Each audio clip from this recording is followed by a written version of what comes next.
1 to 1 ஆன்மீக நேயர்களுக்கு அன்பான வணக்கம். நம்ம சேனலில் தொடர்ந்து ஜோதிடம் தொடர்பான சுவையான விழிப்புணர்வு நிகழ்ச்சிகளை பார்த்துட்டு வரோம். அதில் இன்னைக்கு என்ன பார்க்க போகிறோன்னா, புதனும் சுக்கிரனும் சேர்ந்தா என்ன மாதிரி பலன் கொடுக்கும் அப்படின்றத பற்றி தான் பார்க்க போகிறோம். இது குறித்து மூத்த பத்திரிகையாளரும் ஜோதிட ஆய்வாளருமான திரு ராஜேந்திரன் அவரிடம் பேசலாம். வணக்கம் சார். வணக்கம்மா. சார், புதனும் சுக்கிரனும் சேர்ந்தா ஓடி போய் தான் கல்யாணம் பண்ணிப்பாங்க அப்படின்றத ஒரு சோஷியல் மீடியாவில் நான் பார்த்தேன் சார். இதை பார்க்கும்போது மக்களுடைய மனசில் என்ன மாதிரியான எண்ணங்கள்லாம் வரும் சார்? இது உண்மைதானா அந்த விஷயம்?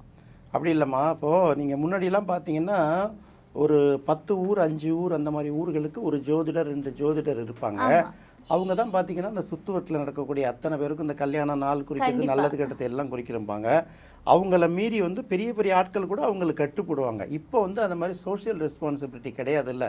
ஏன்னா அவர்கள் தவறு செய்தாங்கன்னா கிராமத்தில் தொடர்ந்து அவங்களால பார்க்க முடியாது.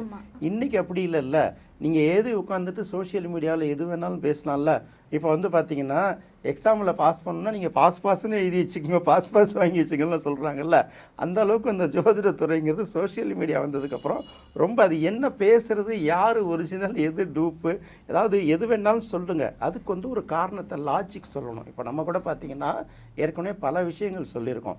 சாதாரணமாக ஒரு கோழி முட்டையை சுற்றி போடுறாங்கல்ல, இந்த கோழி முட்டையை ஏன் சுற்றி போடுறாங்க, அதில் என்ன 9 கிரகங்கள் எப்படி அடங்கியிருக்குங்கிற வரைக்கும் நம்ம லாஜிக்கோட சொல்லியிருக்கோம். இப்போ நீங்கள் கேட்குற கேள்வி எப்படின்னா, ஒரு ஜாதகத்தில் புதனும் சுக்கிரனும் முன்னே இருந்துன்னு வச்சுங்க, ஓடி போய் தான் கல்யாணம் பண்ணிப்பாங்கன்னு நம்ம பாட்டுக்கு உளறி சொல்லிட்டோம்.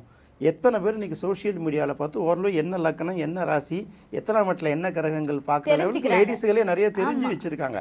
ஏன்னா நம்மக்கிட்ட பேசுகிறவங்களே அப்படி தானே பேசுகிறாங்க. ஒரு வேளை அவங்க குடும்பத்தில் ஒரு பொண்ணுக்கோ பிள்ளைக்கோ இருந்ததுன்னா சின்ன வயசுலேருந்து அந்த குழந்தை மேலே ஒரு வெறுப்பு வருமா வராதா? ஒரு பயம் இருக்கு. ரெண்டாவது, நீ சொல்கிற பவரே தவறான விஷயமாச்சே. புதனும் சுக்கிரனும் தான் ஓடி போயிடுவாங்கன்னு யார் சொன்னா? ஓடி போகிறத குறிக்கக்கூடிய இடம் 3ஆம் இடம். அதான ரன்னிங், அதான மூவிங். அப்போ எந்த இடத்துல புதன் சுக்கிரன் சேர்ந்திருந்தாலும் ஓடி போய் தான் கல்யாணம் பண்ணிப்பாங்க. அதாவது எப்படின்னா, நமக்குன்னு ஒரு ரெஸ்பான்சிபிலிட்டி இருக்குது. அப்படியே போட்டு உடைக்க வேண்டிய அவசியம் இல்லை. சரி பரவாயில்ல, நம்ம மக்களுக்காக சொல்லிவிடும் என்னங்கிறது. புதன் அப்படிங்கிறது நம்ம என்ன குறையும், இளமை அப்படின்னு ஒரு விஷயத்த சொல்லியிருக்கோம். நட்பு, கணக்கன். புதனுக்கு நிறைய கேரக்டர் இருக்குது. ஒரு இடத்தையும் இன்னொரு இடத்தையும் இணைக்கிறது, ஒரு பொருளையும் இன்னொரு இடத்தையும் இருக்கிறது. இந்த புதன் பார்த்திங்கன்னா உலகத்தில் எந்த செயல்கள் நடந்தாலும் நேரடியாகவோ மறைமுகமாகவோ புதனோட தொடர்பு இருந்துக்கிட்டே இருக்கும். இது புதன். அடுத்தது சுக்கிரன். சுக்கிரன்னா நம்ம ஏற்கனவே சொல்லியிருக்கோம், அழகு, இன்பம், வசீகரம் எல்லாத்தையும் கொடுக்கக்கூடிய கிரகம் அது சுக்கிரன். அப்போ புதன் பார்த்திங்கன்னா ரொம்ப சாமர்த்தியமான கிரகம், கெட்டிக்காரத்தனமான கிரகம், இளமையான கிரகம். சுக்கிரன் அப்படிங்கிறது பார்த்திங்கன்னா மகிழ்ச்சி, என்டர்டைன்மெண்ட்லாம் அதுதானே உங்களுக்கு. காலையிலேருந்து சாயந்தரம் வரைக்கும் இப்போ நம்ம சொல்கிறோம்ல, என்னப்பா ஒரே ஆர்ட் ஃபிலிம் மாதிரி இருக்குன்னா, வறட்சியவே பார்த்துருக்கு நமக்கு முடிக்குமா? ஈவினிங் ஆச்சுன்னா எல்லாத்தையும் சாப்பிட்டுக்கிட்டு முடிச்சுட்டு எதுக்கு சீரியல் பார்க்குறோம், அந்த இடத்துல சுக்கிரன் வந்துடுவார். எப்படின்னா ஒரு கலை நிகழ்ச்சி மூலமாக ஏதோ ஒரு கலை நம்மளை மயக்குது இல்லை. ஏதோ ஒரு சீரியல் பார்க்குறோம், ஒரு கச்சேரி பார்க்குறோம், ஒரு பாட்டை கேட்குறோம் இல்லையா. இப்போ இந்த இடத்துல புதன் சுக்கிரன் சேரும்போது என்ன கொடுக்கணும்னா, பழங்கால ஜோதிட நூல்கள்லாம் நீங்கள் ஆய்வு செஞ்சு படிச்சிங்கன்னா அதில் தெளிவாக சொல்லியிருப்போம். புதனும் சுக்கிரனும் ஒரு ஜாதகத்தில் சேர்ந்து 4ஆம் இடத்துல இருந்தால் அப்படின்னு சொல்லுவான். 4ஆம் இடம்ங்கிறது ஒரு ஜென்ரலாக ஒரு விஷயம். 4ஆம் இடம் சுகஸ்தானம், ரெண்டுமே சுபகிரகங்கிறதுனால அந்த விஷயத்த சொல்கிறான்.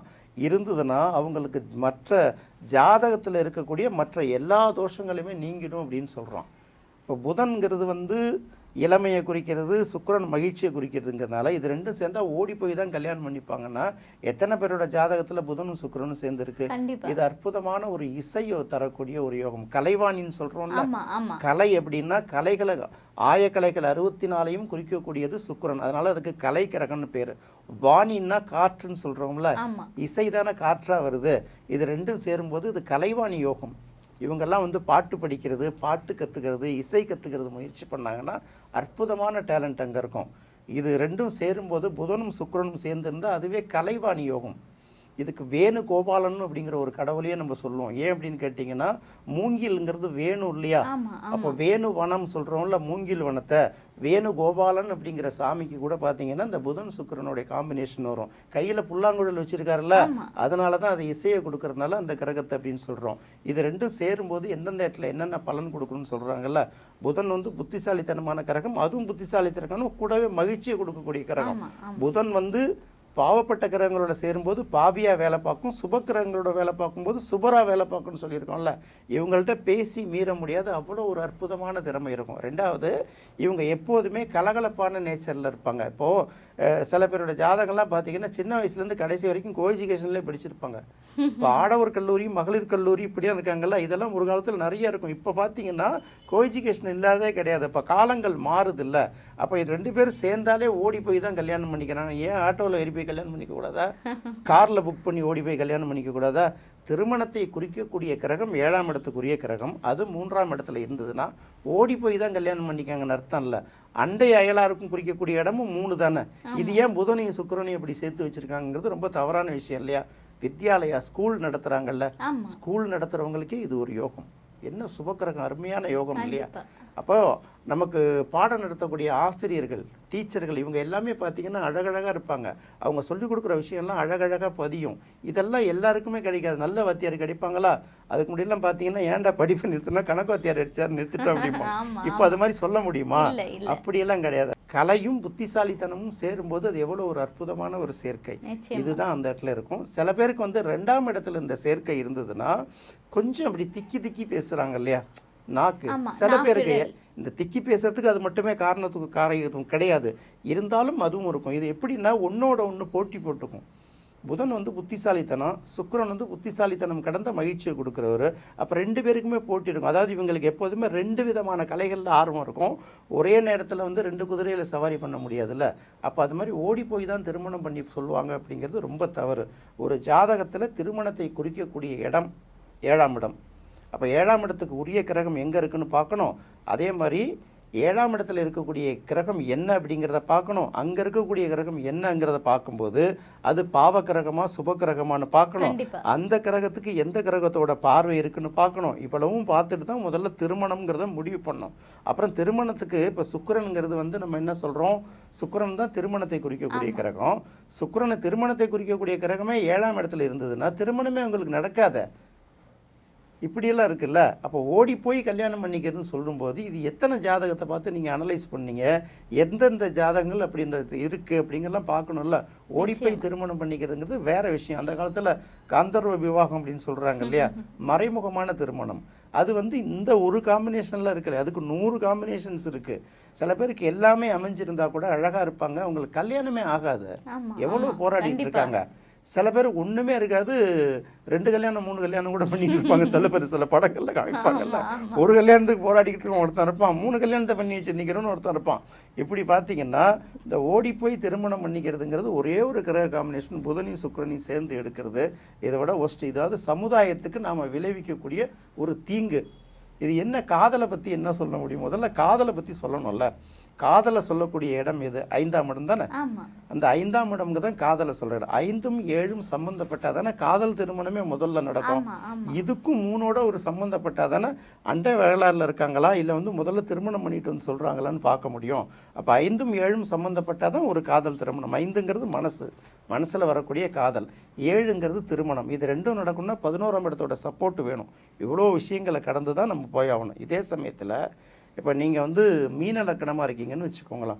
மீன லக்கணத்துக்கு 5ஆம் அதிபதி சந்திரன், 7ஆம் இடம் வந்து பாதகஸ்தானம். இப்போ மீன லக்கணமாக இருந்து 5ஆம் அதிபதி போய் 7ல் உட்காந்தா காதல் திருமணம் நடக்குமா? ஏன்னா 5ஆம் அதிபதி 7ல் தான் உட்காந்துருக்கு, அது பாதகஸ்தானம் இருக்குல்ல.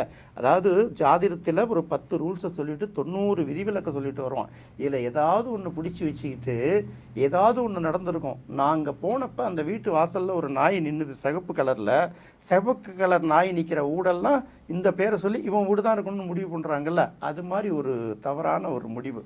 அந்த மாதிரி பண்ணக்கூடாது. ரெண்டாவது, சோஷியல் மீடியாவில் பேசக்கூடிய ஜோதிடர்களுக்கு சோஷியல் ரெஸ்பான்சிபிலிட்டி. நாமளும் ஒரு குடும்பத்துலேருந்து தானே வரோம். நம்ம குடும்பத்தில் உள்ளவங்க பார்ப்பாங்க, மற்ற குடும்பத்தில் உள்ளவங்களும் பார்ப்பாங்க. நல்லா தெரிஞ்ச விஷயத்த பேசலையோ தெரியாத விஷயத்த தயவு செஞ்சு பேசி பொதுமக்கள் மத்தியில் ஒரு தேவையில்லாத ஒரு குழப்பத்தையும், நல்ல மனிதர்கள் மேலே நமக்கு ஒரு சந்தேகம் வரும். இன்னும் கூட சொல்கிறாங்க, கள்ளக்காதலை சொல்லக்கூடிய ஜாதக அமைப்புலாம் சில பேர் ஜோதிடர்கள் பேசுகிறாங்க. இது எவ்வளோ விஷயங்கள் இருக்கிறப்ப ஏன் இதை போய் பேசணும்? திருமண தடையை எப்படி நீக்கலாம், அதுக்கு என்ன வழிகள் இருக்குது, அந்த ஜாதக அமைப்பை சொல்லலாம், வேலை வாய்ப்பை பற்றி சொல்லலாம். நல்ல விஷயங்களை தான் நீங்கள் சொல்லி ஆகணும். மோசமான விஷயம் யாருக்கும் சொல்லிக் கொடுக்க வேண்டிய அவசியமே இல்லை. சொல்கிறாங்கல்ல அந்த காலத்தில், சொல்லி தெரிவதெல்லாம் மன்மத கலைன்னு அதுக்கு மட்டும் சொல்லியே கொடுக்கோம்னா மற்ற எல்லாம் தெரியும். இதை போய் நம்ம சொல்லி என்ன போகிறோம்? நல்ல மனைவி மேலே சந்தேகம் வரும், நல்ல கணவன் மேலே சந்தேகம் வரும், வருமா வராதா? நம்ம கூட பிறந்த பிள்ளைங்க அண்ணன் தம்பிகள் மேலாம் சந்தேகம் வரும்ல. அதுக்கான வாய்ப்பை நாம் ஏன் உருவாக்கி கொடுக்கணும்? அதனால் ஜோதிடத்தில் பேச வேண்டிய விஷயங்கள் நிறையா இருக்குது. அதை மட்டும் பேசினா நல்லாயிருக்கும். ஓடி போய் கல்யாணம் பண்ணிக்கிறதுக்கு இந்த அமைப்புன்னா நல்லா இருக்கிற பிள்ளைங்க கூட நம்ம ட்ரை பண்ணலாமான்னு தோணுமா தோணாது? கண்டிப்பாக. அதனால் அந்த மாதிரி சொல்லக்கூடாது. அது தவறான கான்செப்ட். அதை ஒளிபரப்புறாங்கன்னு வச்சுக்கோங்களேன், அவங்களுக்கு சமூக பொறுப்புணர்ச்சி இல்லைன்னு தானே அர்த்தம். பெரிய விஷயம் பொறுப்பு துறப்புன்னு போட்டு எது வேணாலும் பேசணும். நமக்கு எங்கேயாவது போட்டிருக்கோமா? இத்தனை வீடியோ நம்ம போட்டிருக்கோமே, நம்ம எங்கேயாவது பொறுப்பு துறப்புன்னு போட்டோமா? பொறுப்பு துறப்புன்னு போட்டு எதை வேணாலும் பேசிட்டு போகலாம்ல. அதுதான் பொறுப்பு. நம்ம திறந்துடக்கூடாது. அப்படி இருந்தாங்கன்னா அதை நம்ம நம்பலாம். அதுதான் நம்ம சொல்கிறோம். சரிங்க சார். புதனும் சுக்கிரனும் சேர்ந்தா இந்த ஓடி போய் திருமணம் அப்படின்றதெல்லாம் உண்மை கிடையாது அப்படின்ற ஒரு விஷயத்தையும், அந்த அமைப்பானது என்ன மாதிரியான பலனை கொடுக்கும் அப்படின்ற விஷயத்தையும் ரொம்ப தெளிவாக சொன்னீங்க சார். ரொம்ப நன்றி. நன்றிம்மா. என்ன நேயர்களே, புதனும் சுக்கிரனும் சேர்ந்திருந்தா என்ன மாதிரியான பலன் கிடைக்கும் அப்படின்றதெல்லாம் பார்த்தோம். இந்த புதன் சுக்கிரன் சேர்க்கை அப்படின்றது ஓடி போய் திருமணம் அப்படின்ற விஷயம்லாம் உண்மை இல்லை அப்படின்ற ஒரு விஷயத்தை தெரிஞ்சுக்கிட்டோம். இந்த நிகழ்ச்சி ஒரு விழிப்புணர்வு நிகழ்ச்சி. மீண்டும் மற்றொரு சுவையான நிகழ்ச்சியில் சந்திக்கலாம். நன்றி, வணக்கம்.